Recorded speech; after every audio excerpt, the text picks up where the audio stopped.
పరిశుద్ధుడైన మా పరలోకపు తండ్రి యేసు ప్రభువా, నీ పరిశుద్ధమైన మాటలను వినుచుండగా నీ ఆత్మచేత మాకు బోధించి నీ మాటలు మా అంతరాత్మలో నిలిచుంటకు సహాయం చేయమని యేసు క్రీస్తు పరిశుద్ధ నామమున వేడుకొచ్చున్నాం పరమ తండ్రి. ఆమేన్, ఆమేన్.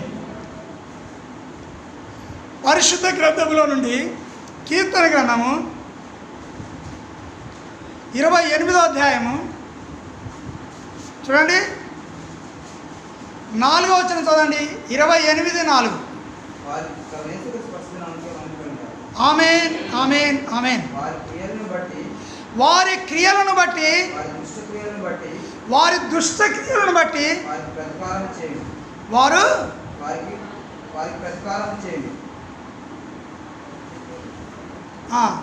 మళ్ళీ చదవండి. వారి క్రియలను బట్టి, వారి దుష్ట క్రియలను బట్టి వారికి ప్రతీకారము చేయును. కనుక మన క్రియలు, ఇప్పుడు మనం మాట్లాడుకున్న కొన్ని విషయాలు ఉన్నాయి. యేసుక్రీస్తు ప్రభువును నమ్ముకున్న మనము, యేసయ్య మార్గంలోకి వచ్చిన మనము, యేసయ్య బిడ్డలుగా జీవిస్తున్న మనము, యేసయ్య యేసుక్రీస్తు నా దేవుడని విశ్వసించిన మనము ఏం చేయాలా? మన క్రియలను పరిశుద్ధంగా ఉంచుకోవాలి. మన యొక్క ప్రవర్తనని పరిశుద్ధంగా ఉంచుకోవాలి. మన యొక్క జీవితాన్ని పవిత్రంగా మనం కాపాడుకోవాలి. ఎందుకంటే వారి క్రియలను, వారి దుష్ట క్రియలను బట్టి దేవుడు ఏం చేస్తాడు? ప్రతీకారం చేస్తాడట. మనకు ప్రతీకారం జరుగుతుంది మన క్రియలను బట్టి, మన దుష్ట క్రియలను బట్టి. మన క్రియలు మంచివైతే పర్వాలేదు, మన క్రియలు దేవునికి అనుకూలంగా ఉంటే పర్వాలేదు, మన క్రియలు దేవునికి ఇష్టముగా ఉంటే పర్వాలేదు. కానీ మన క్రియలు దుష్ట క్రియలైతే మనకేం జరుగుతుంది? ప్రతీకారం జరుగుతుంది. దానికి మనం శిక్ష అనుభవించవలసిందే. మనం ఒకరి దగ్గర చూడండి, నిర్గమాకాండము 20వ అధ్యాయము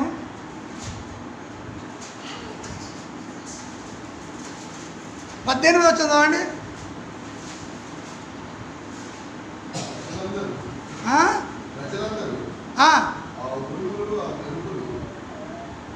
20:12 చదవండి.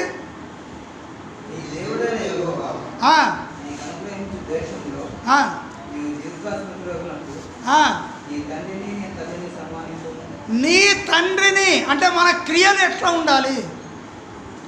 మన క్రియలు ఏ విధంగా ఉండాలి? చూడండి, కొద్దిగా పైకి చదవండి. 10వ చదవండి, 8వ వచనం.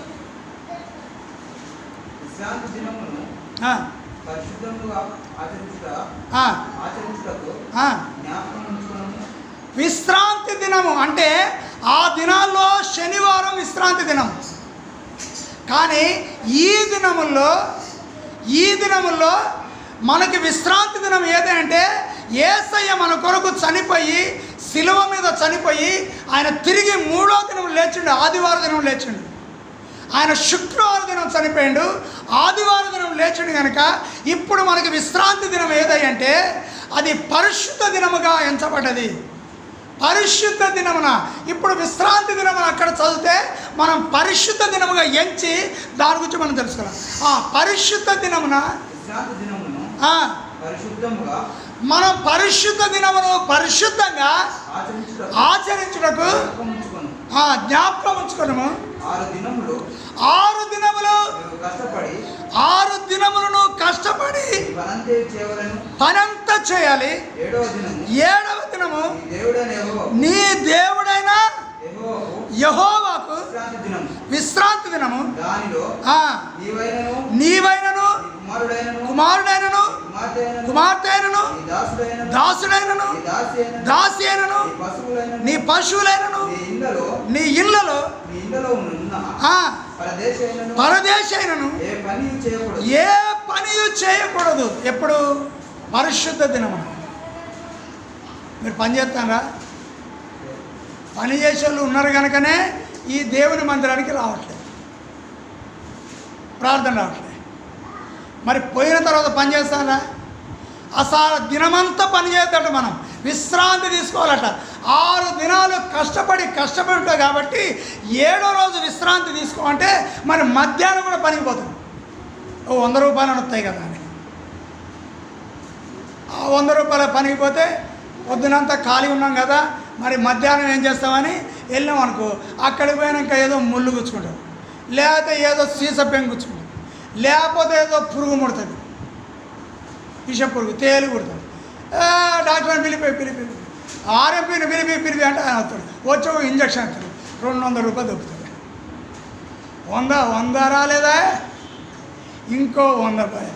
మరి పరిశుద్ధ దినమున మరి విశ్రాంతి తీసుకుంటే సరే, నీ సొంత పనిలో పోయినావు అనుకో మంచిది, ప్రార్థన చేసుకొని వెళ్ళు. అయ్యా ఇవాళ పరిశుద్ధ దినము, విశ్రాంతి తీసుకోమని చెప్పినావు, కానీ ఈ దినమున నా యొక్క పొలం పనికి వెళ్తానా, నీ కాపుదల దయచేయమని ప్రార్థన చేసుకుని వెళ్ళు మధ్యాహ్నం.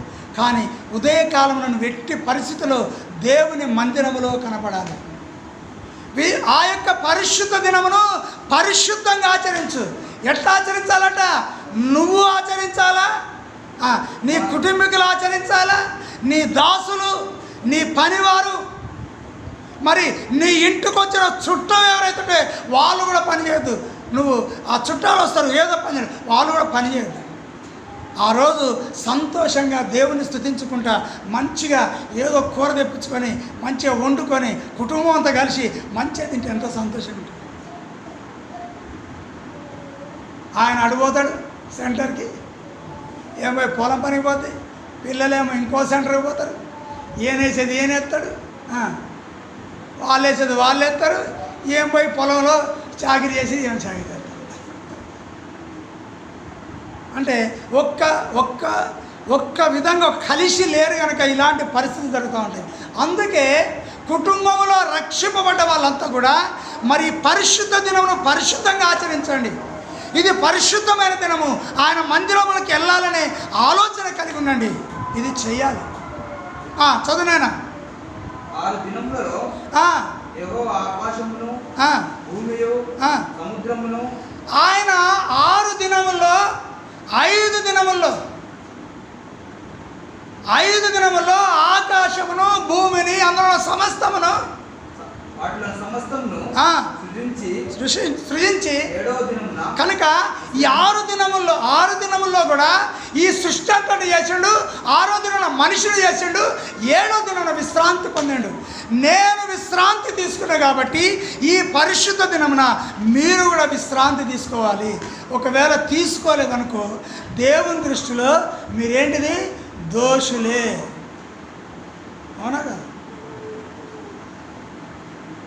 అక్కలు కూలికి పోతే మీరు దోషులే. ఏ రోజు 6 దినాలు పోవచ్చు, కానీ 7వ రోజు యేసయ్య విశ్రాంతి తీసుకున్నాడు, నువ్వు కూడా విశ్రాంతి తీసుకోవాలి. ఆయన విశ్రాంతి పొందాడు, నువ్వు విశ్రాంతి తీసుకోవాలి. పరిశుద్ధంగా ఆచరించాలా. ఒకవేళ నువ్వు వెళ్ళినావు అనుకో, నీ సొంత పని అయితే ప్రార్థన చేసుకొని వెళ్ళు, దేవుడు కనికరిస్తాడు. కానీ కూలికి పోవద్దు, ఒకరి చేతి కిందికి పోవద్దు, అది విశ్రాంతి పొందాలి.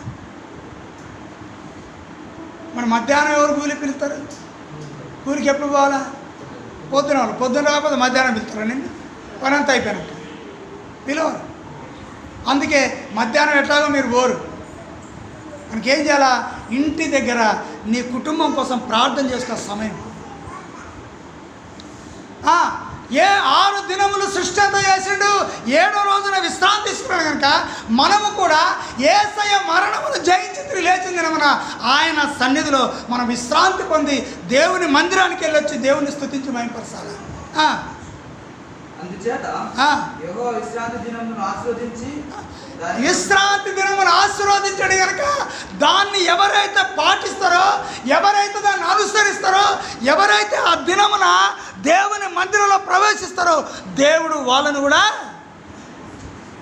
మరి పరిశుద్ధ దినాన్ని ఆయన ఆశీర్వదించినప్పుడు మరి ఆ పరిశుద్ధ దినమున ఆయన సన్నిధిలోకి వస్తే దేవుడు మనల్ని ఆశీర్వదించాడా? ఆశీర్వదిస్తాడా? పరిశుద్ధ దినాన్ని ఆశీర్వదించినప్పుడు మరి పరిశుద్ధ దినం మనం వచ్చి ఆయన ఆరాధిస్తుంటే ఆయన ఆశీర్వదించడా? ఆశీర్వదం. పరిశుద్ధ దినమున నీ దేవుడైన యెహోవా నీకు అనుగ్రహించు దేశములలో నీవు దీర్ఘాయుష్మంతుడు. అంటే నీకు దేవుడు ఎంత ఆయుష్ ఇచ్చిండో ఆ ఆయుష్ అంతా నీవు దీర్ఘాయుష్మంతుడు. అంటే ఆ ఆయుష్ అంతా నువ్వు బ్రతకాలి అంటే అగునట్లు నీ తండ్రిని నీ తల్లిని సన్మానించు. నీ తండ్రిని సన్మానించాలా? నీ తల్లిని సన్మానించాలి. నీ తల్లిని తండ్రిని సన్మానిస్తావు మంచిదే, కానీ ఇప్పుడు ఎక్కడున్నావు నువ్వు? ఈ ఊరు కోడలు ఎక్కడుంది చెప్పరేంది? నువ్వు వేరే ఊరు నుంచి ఈ ఊరికి కోడలుగా వచ్చినావా? లేకపోతే ఈ ఊరిలో కోడలైన వాళ్ళు ఉంటారు, వేరే ఊరు నుంచి వచ్చిన వాళ్ళు కోడళ్ళు ఉండరా? ఎక్కడ ఉంటారు? అమ్మ తల్లిదండ్రుల ఇంటికాడ ఉంటారా? ఇప్పుడు తల్లిదండ్రుల ఇంటికానే ఉన్నారా మీరంతా? నిజం చెప్పాలి, అబద్ధం ఆడదు. ఎక్కడ ఉన్నారు? నరసయ్య అన్న కాడ ఉన్నాడు. ఎక్కడ ఉన్నారు? కోడళ్ళందరూ చెప్పాలి. ఇప్పుడు తల్లి అమ్మా నాన్నల దగ్గర ఉన్నారా? లేకపోతే అత్తమామల దగ్గర ఉన్నారా? అత్తమామల దగ్గర ఉన్నారు. ఇప్పుడు అత్తమామల దగ్గర ఎందుకున్నావు నువ్వు? నీ ఇంటి పేరు ఏం పెట్టుకున్నావు? ఇప్పుడు నీ ఇంటి పేరు ఏం పేరు? ఫస్ట్ ఇంటి పేరు అమ్మ వాళ్ళ దగ్గర ఉన్నప్పుడు, అమ్మ వాళ్ళ ఇంటి దగ్గర ఉన్నాడు. ఏం పేరు ఇంటి పేరు? కల్తీ. మరి అత్తగారింటి మీ పెళ్ళి అత్తగారింటికి వచ్చినాక ఎదళ్ళపల్లి. మరి ఎదళ్ళపల్లి ఎందుకు మారింది? మరి అంటే ఎదళ్ళపల్లి గర్భంలో పుడితేనే ఎదళ్ళపల్లి అని ఉంటుంది. మరి నువ్వు కల్తాల కుటుంబంలో పుట్టి మరి ఎదళ్ళపల్లి అని పేరు ఎందుకు వచ్చింది? అంటే ఇప్పుడు తల్లిదండ్రులు వాళ్ళు కాదు, ఎవరు? తల్లిదండ్రులు అత్తామామలు. ఈ అత్తామామలని నీ తండ్రిని తల్లిని ఎట్లయితే నువ్వు ఆ ఇంట్లో ఉన్నంతకాలం సన్మానించినవో, గౌరవించినవో, ఆదరించినవో, పరిచయం చేసినవో ఇక్కడ కూడా అదే చేయాలి. అప్పుడే నువ్వు దేవుని కుమార్తె కుమారు. అప్పుడే నీకు పరలోకము. అప్పుడే నీకు పరలోకము. లేకపోతే పరలోకము లేదు. నువ్వు నమ్మినా నమ్మకపోయినా అంతే. నీ అత్తామామలకు నువ్వు పరిచయం చేయాలి. అత్తామామను చూస్తేనే జరజరాదు, పాము వెనుక సరసరలు అన్నట్టు ఆడుతూ ఉంటారు. అత్తను సహించరు, మామను సహించరు, ఆడబిడ్డలను సహించరు. సహిస్తానా మీరంతా? ఆ గుణం యేసయ్యను నమ్ముకున్నారు, ఆ గుణం మీకు ఉండాలా? ఉన్నదా లేదా? ఆ గుణం ఉంటేనే మీరు దేవుని బిడ్డలు, లేకపోతే అపవాది కుమార్తెలే. వీళ్ళందరినీ తండ్రి ఇంటి వారు, వారిని ప్రేమించండి, గౌరవించండి, ఆదరించండి. మరి నీ తండ్రిని తల్లిని సన్మానించమన్నప్పుడు ఆ తల్లిదండ్రి కడుపులో పుట్టిన వాళ్ళు మరుదులు ఉండొచ్చు, వాళ్ళను కూడా నువ్వేం చేయాలా? గౌరవించాలా, ప్రేమించాలా. నువ్వు ప్రేమిస్తేనే వాళ్ళు వదినమ్మ అని పిలుస్తారు. మా వదినమ్మ చనిపోయింది. ఈ భూమి మీద బ్రతుకున్నప్పుడు ఆమె తెలుసా? నన్ను నా మరిది నోరారా వదినమ్మ అంటాడు, అదే నాకు సంతోషం అని. ఏ రోజు మా వదినమ్మని ఒక్క మాట అనలే. మా తల్లిదండ్రుల వల్ల కొన్ని పరిస్థితులు ఉన్నాయి, ఘాటుగానే మాట్లాడేది, వారిని సరిగా చూసుకునేది కాదు, ఆడబిడ్డల్ని సరిగా చూసుకునేది కాదు. వాళ్ళ సొంత వాళ్ళంటే ఆమెకి ఎంతో ప్రేమ. అయినను ఎప్పుడు ఏనాడు కూడా మరి వదినమ్మ అని పిలిచిన తప్ప ఏ రోజు ఆమెతో వాదన పెట్టుకోలేదు. నా తల్లి అనుకున్నాను అంతే. ఎవరు వదినమ్మ? నా తల్లి అనుకున్న ఆమెతో నేను సమాధానంగానే మాట్లాడాను. ఓ రోజు ఎంతో గొడవ అయిపోయింది, ఒక్క మాట మా వదినమ్మ అనలే. అనకుండా ఏం చేసినా తెలుసా? మా ఇంటికి వాళ్ళు ఎదర సైడ్ నడుస్తూ ఉన్నారు, మేము ఉత్తర భాగం నడవట్లేదు, వారొక పోర్షన్లో మేము ఒక పోర్షన్ ఉన్నాం. ఎవరికి గొడవ వచ్చింది? తోటి కోడలకు గొడవ వచ్చింది. ఎక్కడ వచ్చింది? వాకిలి ఊకే కాడ సల్లే కాడ వచ్చింది. మా వదినమ్మ ఆమె సగము ఆమె ఊక్కుంటా ఉంది. ఆమె సగం ఆమె ఊక్కుంటా ఉన్నది. అయితే ఇంకో సగం కూడా వాళ్ళు నడుస్తారు కదా. అప్పుడు నా భార్య మరి ప్రెగ్నెంట్తో ఉన్నది, గర్భిణితో ఉన్నది. ఎప్పుడు నేనే చేయాలని చదువుకుంటా ఉంటే నాకు చేత కావట్లేదు అక్క అని ఏదో అందుకే నేను చేసుకుని నాకు చేత అయినప్పుడు లేట్గా లేచి నేను చేసుకుంటాను లెక్క అంటే అక్కడ గొడవ అయిపోయింది, పెద్ద గొడవ అయిపోయింది. నేను వచ్చేవరకు మా అన్న ఉన్నాడు, మా అన్నే మాట్లాడలే, వదిన ఉంది, వాళ్ళ చెల్లె ఉన్నది, ఆ చెల్లె పిల్లలు, పెద్ద గొడవ అయిపోయింది. నేను ఎక్కడికో ప్రార్థనకి వెళ్ళొచ్చి చూస్తే గొడవ అవుతుంది. అప్పుడన్నా మీ నోరేమన్నా దురద పెడుతుందా? మీరేం మాట్లాడవాకండి అన్న. నా భార్యను రెండు చెంపదెబ్బలు కొట్టా, నువ్వు వెళ్ళు లోపలికి వెళ్ళన్నా, మాట్లాడొద్దన్నా, ఇంకెక్కువ మాట్లాడొద్దని లోపల పంపించేసిన. అన్నతో చెప్పిన, మీరు కూడా ఎందుకన్నా మాట్లాడలేదన్నా. ఏమనలేదు, వదినమ్మనేమనలేదు, వాళ్ళని ఎవరిని అనలేదు. వచ్చిన తెల్లారి పొద్దున్న లేచిన, రాత్రి ఆలోచించి దీని పరిష్కారం ఏంటిది? ఈ గొడవ కాకుండా ఈ వాకులు చూడు, కలేపల్లుడు మా వదినమ్మ వారికి ఆ స్థలం మధ్య పోషణకి కలేపల్లుకుంటే ఇది వదిలేస్తుంది. వాళ్ళు అటు నడతారు కాబట్టి ఏమో లేవదు, ఈ పని చేయదు, ఇదంతా కూడా కసవట్టుంటే దిగుతుందని మరి సరుక్కుంటా ఉన్నది. ఈమె ఏదో అంటే గొడవ అయిపోతుంది. ఇక వద్దనుకున్నా, ఇదంతా ఎందుకు అని చెప్పేసి వాళ్ళ ఇప్పుడు రూములు ఎట్లున్నాయి, స్థలం ఉత్తర భాగం స్థలం ఉన్నది. ఇప్పుడు మన చర్చి ఉన్నది, ఈ 2 పోర్షన్లు అనుకో, ఈ పోర్షన్ వదినమ్మలు, ఈ పోర్షన్ మేము, పక్కన స్థలం ఉన్నది. అప్పుడు ఏం చేసిన, ఈ స్థలము ఆ స్థలము అన్నీ తీసేస్తే బరాబర్ వస్తుంది అనుకొని ఏం చేసిన అంటే ఆ ఇంటి ముందు వాళ్ళ బాత్రూమ్ అనుకొని అటు తవ్వేసిన బండలేసిన గోడ కట్టేసిన. ఉత్తర భాగము మొదటి రూముకి ఉత్తర భాగము, తూర్పు భాగం మొత్తం మూసేసిన, ఉత్తర భాగం మొత్తం పెట్టేసిన. ఇక లొల్లి లేదు, పంచాయతీ లేదు. ఎందుకయ్యా ఇట్లా కడతాను మా వదిన అన్నది. వద్దులే వదినమ్మా, ఇట్లా కట్టుకోవటం మంచిదే, ఇట్లా చేస్తే మంచిదే, కనుక దీని గురించి నువ్వేం అనుకోవద్దు, ఇక వద్దొదినమ్మా అన్న. నేను దయచేసి నువ్వేమనుకోవద్దన్న. కట్టేసిన, గోడ కట్టేసిన. ఇక మళ్ళీ మా వదినమ్మ ఇక్కడ ఉన్నంత వరకు ఇక లొల్లి లేదు, పంచాయతీ లేదు. మళ్ళీ అక్క అక్క అంటుంది, చెల్లె అన్నది కాదు. వాకిలి కాడ పంచాయతీ లేదు, కలేపు తెల్లగాడ పంచాయతీ లేదు, పొద్దెక్కినాక లేచినాక ఊక్కున్న పంచాయతీ లేదు. ఏ రోజు కూడా నేను ఇంటికో ఇట్లున్నది అట్లున్నది చెప్పడం కాదు. ఎందుకు? అంత చేత కాకపోయినా ఉదయకాలం లేచి మొత్తం పనులను చేసుకుంటుంది. ఓ రోజు నేను ఏడ్చిన, దేవుని దగ్గర ఏడ్చిన, నా భార్యను ఆలోచించుకోను. నేను అప్పుడు ప్రార్థనలకు వెళ్ళిపోయేటోని, స్వార్థకి వెళ్ళిపోయేటోని. ఉదయం డ్యూటీ చేసి వస్తే సాయంత్రానికి వెళ్ళిపోయేవాడిని ఎక్కడికో. స్వార్థకి వెళ్ళి స్వార్థ ప్రకటించి ఎప్పుడో 12 గంటలకు వచ్చేటోని. ఆ పిల్లల్ని ఎట్లా చూసుకుందో, ఆ ఇల్లు ఎట్లా చూసుకుందో, ఎట్లా పని చేస్తుందో, ఎట్లా కష్టపడ్డదో తెలియదు. ఒకరోజు దేవుని దగ్గర క్షమాపణ అడిగిన, అయ్యా నన్ను క్షమించు, నా భార్యను నేను దుఃఖపెట్టిన, బాధ పెట్టిన, ఆమెను విడిచిపెట్టేసి నేను నీ పని మీద నేను వెళ్ళిన, ఆమెను ఎంతో వదిన, కనీసం ఆమెకు సహకరించలేదని నేను ఏడ్చిన దేవుని దగ్గర. ఒకరోజు నేను నిన్ను పట్టించుకోకుండా తిరిగిన, నాది చాలా పొరపాటు అమ్మా అని అన్నది. ఇంట్లో అన్నీ తీసుకొచ్చేటోని, కానీ ఒక్క పని కూడా చేసేటోని కాదు. పని చేయడం చేస్తా, కానీ నేను స్వార్థ పని మీద వెళ్ళేవాడిని, ప్రార్థనలకు వెళ్ళేటోని. దానివల్ల చాలా కష్టపడ్డది.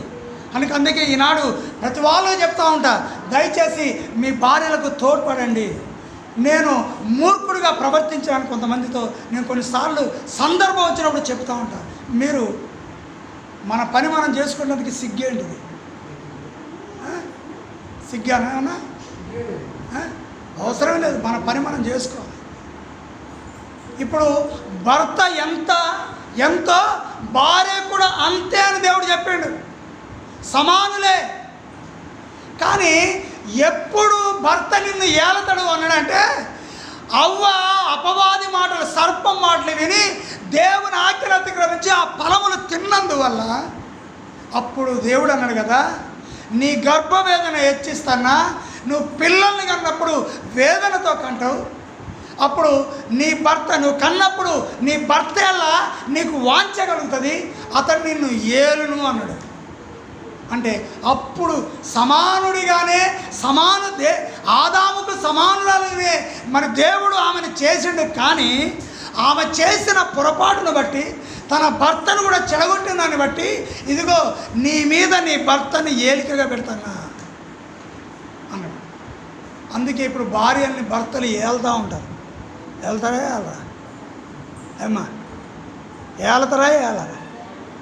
గద్దిస్తారు, బుద్ధి చెప్తారు, ఇట్లా అంటే నోరు మూసుకొని ఉండాల్సిందే. ఎందుకు ఆ స్థితి వచ్చింది? సమానత్వమును పోగొట్టుకున్నది. అయినా క్రీస్తును నమ్మిన వారు ఏం చేయాలా? యేసును నమ్మకముందంటే నువ్వు మాట్లాడవచ్చు. భార్య నా కాలు కింద చెప్పులాగా ఉండాలంటాడు కదా. నా కాలు చెప్పుతో సమానం భార్య. వండకపోతే దిక్కులేదు తినటానికి. భార్య ఇంట్లో అంతా శుభ్రం చేయకపోతే దిక్కులేదు. ఈయన మంచిగా ఇస్త్రీ బట్టలు వేసుకుంటాడు, పోతాడు, ఆ రోడ్డు మీద అటు ఇటు తిరుగుతాడు, ఆ కొట్లో కూర్చున్నాడు, ఈ కొట్లో కూర్చున్నాడు, ఆ ఫ్రెండ్ అంటాడు, ఈ ఫ్రెండ్ మాట్లాడుతాడు మంచిగా. ఆ సాయంత్రానికి వచ్చేవారికి ఈ అమ్మగారు మొత్తం వండి తయారు చేసి మళ్ళీ వచ్చి కుర్చీ మీద కూర్చొని బల్ల ముందు పెట్టుకుంటే మళ్ళీ అన్నీ తీసుకొచ్చి వండి పెట్టాలి. ఇందుక ఏ కాళ్ళ కింద చెప్పు ఏమ్మా అన్నయ్యలు, కాళ్ళ కింద చెప్పా ఏమా? చెప్పు లేకపోతే నిలబడ ఆ రోడ్డు మీద ఒక్క 10 నిమిషాలు నిలబడతావా? 10 నిమిషాలు. ఇప్పుడు రోడ్డు మీద ఎవరైనా ట్రై చేస్తారా? కాళ్ళు గాలిపోతాయి. చెప్పు కావాలా లేదా? ఉండాలా లేదా? నువ్వు కాలిపోకుండా, నువ్వు ఖరాబు కాకుండా, నువ్వు ఇబ్బంది పడకుండా, నీకు అన్ని విధాలుగా చేసి, నీకు పిల్లల్ని కని, నీ పిల్లల్ని సాదుకుంటా, నీ పిల్లల్ని స్కూలు పంపించుకుంటా, నీ పిల్లల కోసం కష్టపడుకుంటా, నీ జీవితంలో ఎన్నో చేసుకుంటా, మళ్ళీ కాళ్ళ కింద చెప్పా.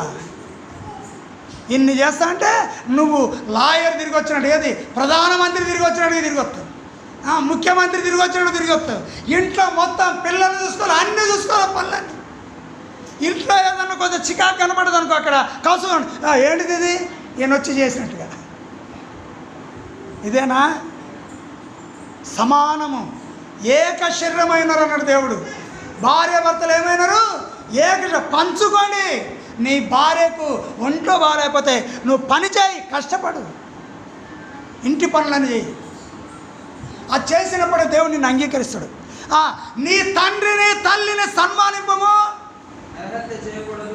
నరహత్య ఏం చేయొద్దట? యేసయ్యను నమ్మిన వాళ్ళు ఏం చేయొద్దు? నరహత్య చేయకూడదు. నరహత్య అంటే చంపడమే కాదు, ఒకరిని కోపం వచ్చి ఒక మాట అంటే వారి మాటలు ఎట్లుంటాయో తెలుసా? వరదీసిన కత్తులట.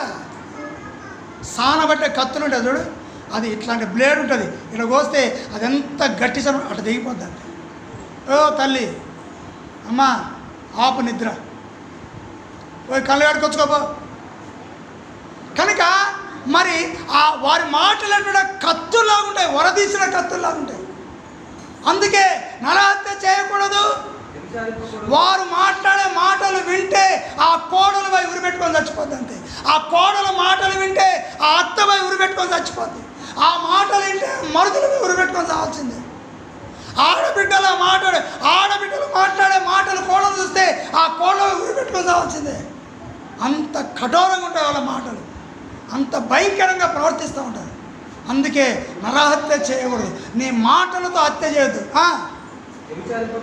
వ్యభిచరింపకూడదు. అనగా వ్యభిచారం అంటే నీ భర్త ఉండగానే మరొక పురుషునితో నువ్వు అక్రమ సంబంధం పెట్టుకుంటే వారు ముఖం చూసినా నువ్వు వ్యభిచారివే.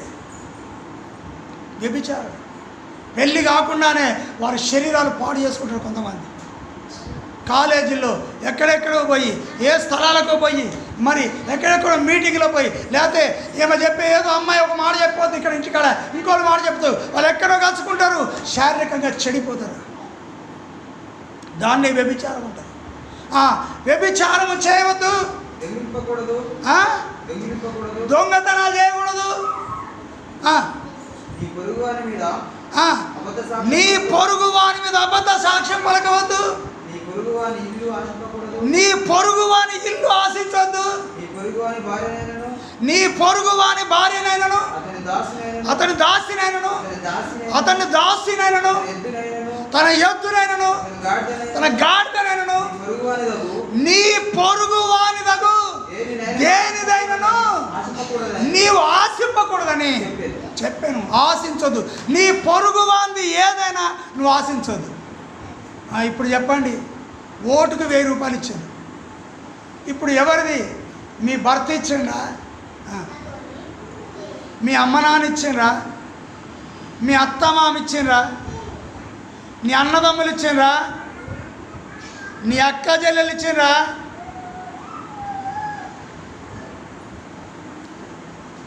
నీకు అర్థం కాదా అమ్మ? కళ్ళు కడుక్కొని రమ్మంటే అర్థం కాదా నీకు? నువ్వు లే వాక్యం నువ్వు లేమ్మంటాను. లేచి కళ్ళు కడుకోరా. నువ్వు వెళ్ళు. ఇక్కడ మళ్ళీ నన్ను ఇబ్బంది పెట్టొద్దు. నువ్వు వెళ్ళి కళ్ళు కడుకోరా. వాక్యమే వింటావు, అట్లా నిద్రపోతాడు. నువ్వు లేవాలా? నన్ను అరిపేయద్దు అంటనా? చెప్తాంటే అర్థం కావట్లేదా? కడుక్కోమంటే కడుక్కో. కనుక నీ పొరుగు వానిదగు ఆమె వినదామె మర్యాద చెప్తాను కదా, వెళ్ళి కళ్ళు కడుక్కోరా, నిద్ర రాదని చెప్తాను. ఎందుకు విన్నారు? పెద్దవాళ్ళ మాట విన్నారా?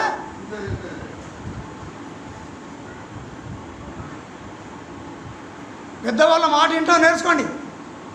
కనుక నీ పొరుగు వాని దగ్గర దేనిని ఆశించొద్దు అంటే, నీ తల్లిదండ్రులు ఇవ్వలేదు, నీ అన్నదమ్ములు ఇవ్వలేదు, నీ అక్క చెల్లెలు ఇవ్వలేదు, నీ అత్త మామ ఇవ్వలేదు, నీ భర్త ఇవ్వలేదు, నీ భార్య లేదు.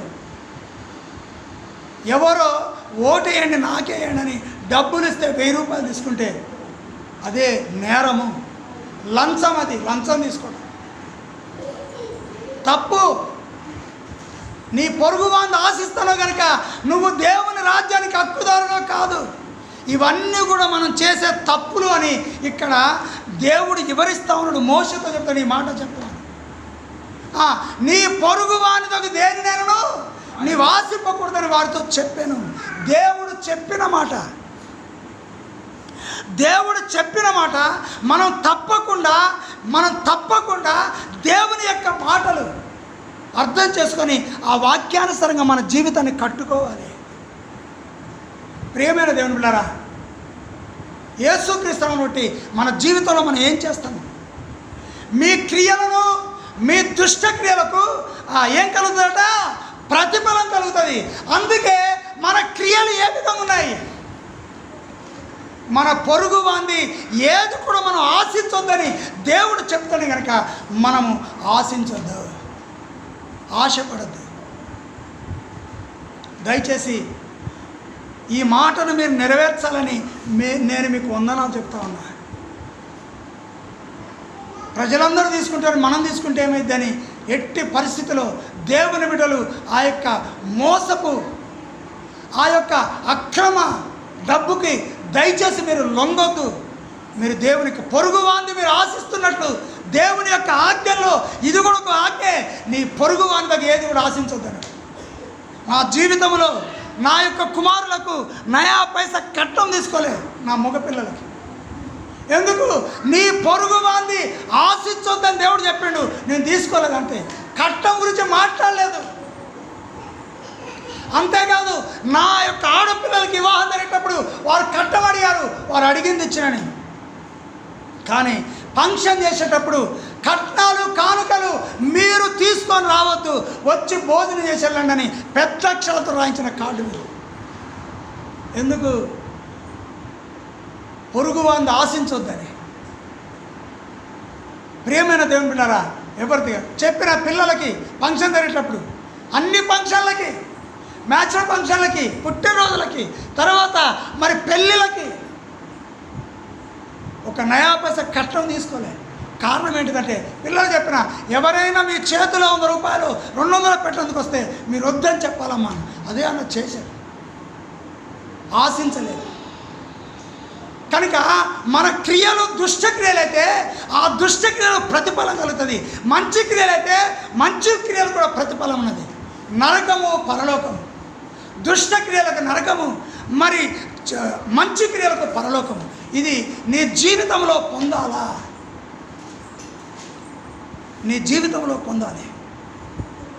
అందుకే చూడండి పరిశుద్ధ గ్రంథంలో 66వ అధ్యాయము, కీర్తన గ్రంథం 66వ అధ్యాయము 3వ వచనంలో ఒక మాట ఉంటుంది.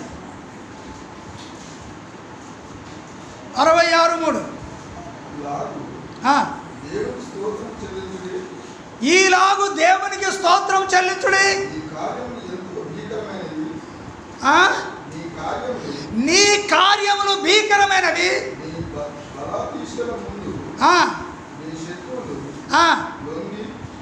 నీ బలాతిశయమునందు నీ శత్రువులు లొంగి నీ యొద్దకు వచ్చారు. యేసుక్రీస్తు నామమునకే మహిమ కలుగును గాక. నీవెప్పుడైతే భీకర కార్యములు జరిగించేటువంటి దేవునితో కలిసి ఉంటావో, దేవుని బిడ్డగా జీవిస్తావో, దేవుని కుమారుడిగా జీవిస్తావో, ఇదిగో శత్రువులు నీ యొద్దకు వస్తారు. అంతే, నీకెవరు శత్రువులు ఉండరు. నీ శత్రువులు నీ యొద్దకు వచ్చేదారు.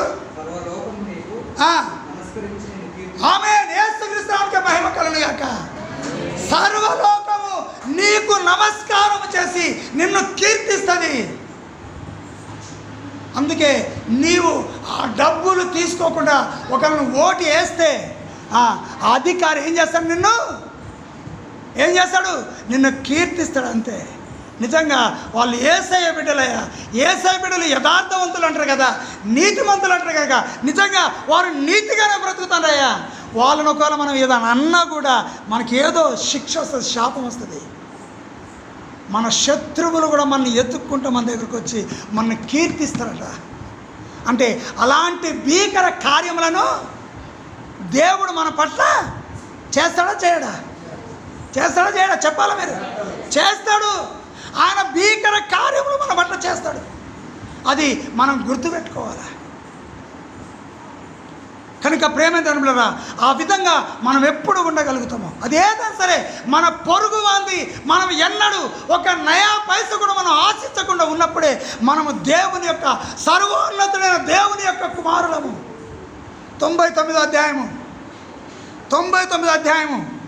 1 వచ్చి చూడండి. 1 వచనం.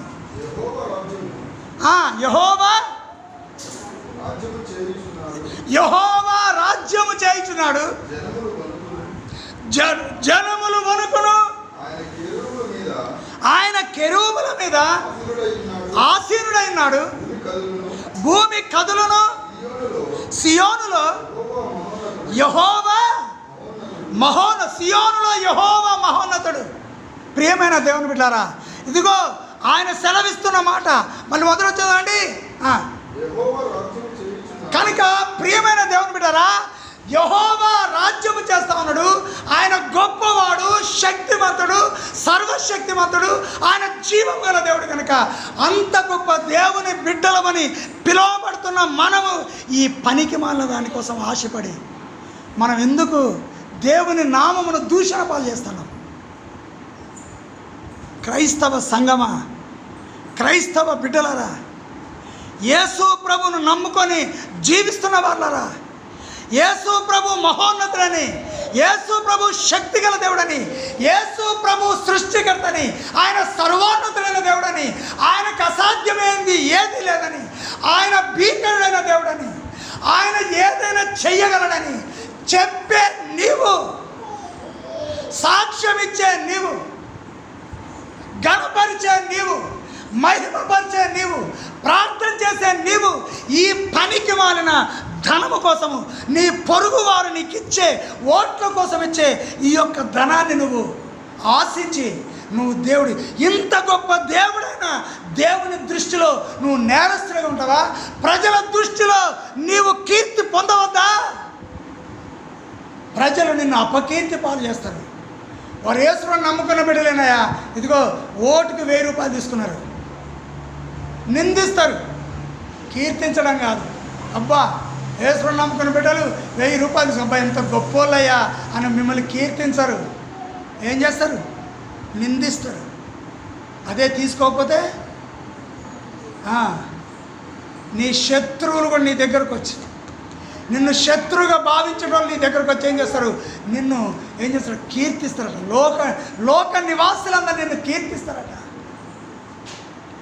అలాంటి గొప్ప భక్తులు ఉండబట్టే ఇంకా ఈ లోకం బ్రతుకుతుంది. లేకపోతే ఈ లోకం ఎప్పుడూ నాశనమే. క్రైస్తవులు, దేవుని బిడ్డలు అలాంటి నిజాయితీ పరులుండి నీతిగా బ్రతుకుతూ పరిశుద్ధంగా ఉంటూ అయ్యా ఈ లోకంలో ఉన్న ప్రజలకు రక్షణ దయచేయమని మరి ఆయన బిడ్డలు మొరపెడతాను కనుక ఈ ప్రపంచం ఎంత పాపం చేసినా, ప్రపంచంలో మనుషులు ఎంత పాపపు క్రియలు లోబడ్డా దేవుడు నాశనం చేయట్లేదు. ఎందుకు?